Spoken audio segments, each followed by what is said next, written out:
ಕೊಹ್ಲಿ ಅವ್ರ ತಂದೆ ಕಷ್ಟ ಆಗ್ತಾ ಇರೋ ಗೊತ್ತಿಲ್ಲ. ಈ ವರ್ಷ ಅಂತೂ ಸ್ಟ್ರಾಂಗ್ ಆಗಿ ಯಾರು ಯೋಚನೆ ಮಾಡದೇ ಇರೋದಂತ ಒಂದು ಘಟನೆ ನಡೀತು. ಕವರ್ ಆಗಲಿ ಅಂತ ಕೇಳ್ಕೊಳ್ಳೋಣ. ಗೌರ್ಮೆಂಟ್ ಎಲ್ಲ ತನಿಖೆ ಮಾಡ್ತಿದೆ. ನಾವು ಹಂಗೆ ಮಾಡಬೇಕಾಯ್ತು, ಹಿಂಗೆ ಮಾಡಬೇಕಾಗಿತ್ತು ಅಂತ ಹೇಳೋಕ್ಕೂ ಆಗಲ್ಲ.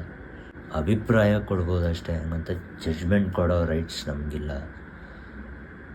ಸೊ ಆದಷ್ಟು ಈ ಥರ ಈವೆಂಟ್ಗಳಾದಾಗ ಏನು ಮಾಡಬೇಕು ಅಂತ ಫಸ್ಟೇ ಒಂದು ಪ್ರೋಟೋಕಾಲ್ ಇದ್ದರೆ ಚೆನ್ನಾಗಿರುತ್ತೆ ಅನ್ನೋದು ನನ್ನ ಭಾವನೆ.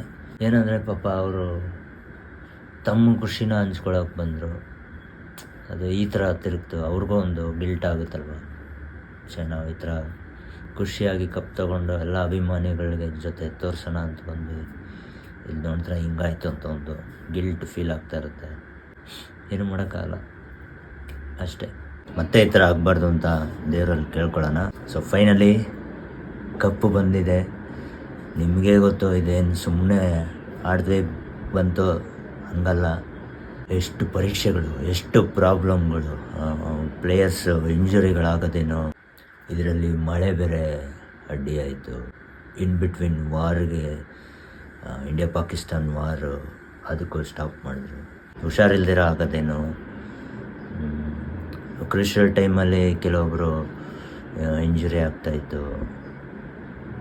ಅದೆಲ್ಲ ಅದೇ ಒಬ್ಬರು ಒಳ್ಳೆ ದಾರಿಲಿ ಹೋಗುವಾಗ ನಾನಾ ರೀತಿ ಪರೀಕ್ಷೆಗಳು, ಶೋಧನೆಗಳು ಬರ್ತಾವಂತೆ. ಯಾರೋ ಒಬ್ಬರು ಪುಣ್ಯಾತ್ಮ ಹೇಳಿದರು, ನಮ್ಮ ಹುಡುಗರು ಪ್ರಾಬ್ಲಮ್ಸ್ ಎದುರಿಸ್ತಾವ್ರ, ಪ್ರಾಬ್ಲಮ್ ಸಾಲ್ವ್ ಮಾಡ್ತಾವ್ರ, ಹಂಗಂದ್ರೆ ಅವ್ರು ಸರಿ ದಾರಿಲೇ ಹೋಗ್ತಾವ್ರೆ ಅಂತ.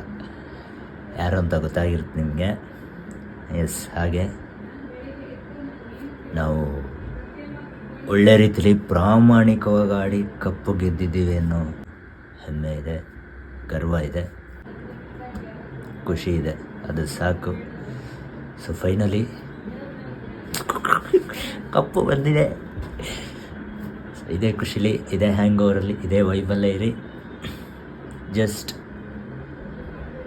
ಫೀಲ್ ಮಾಡ್ತಾಯಿರಿ ಅಷ್ಟೇ, ಇನ್ನೇನಿಲ್ಲ. ಇಬ್ಬರೇ ಯಾರಿಗೂ ಹಾನಿ ಮಾಡೋದು ಬೇಡ.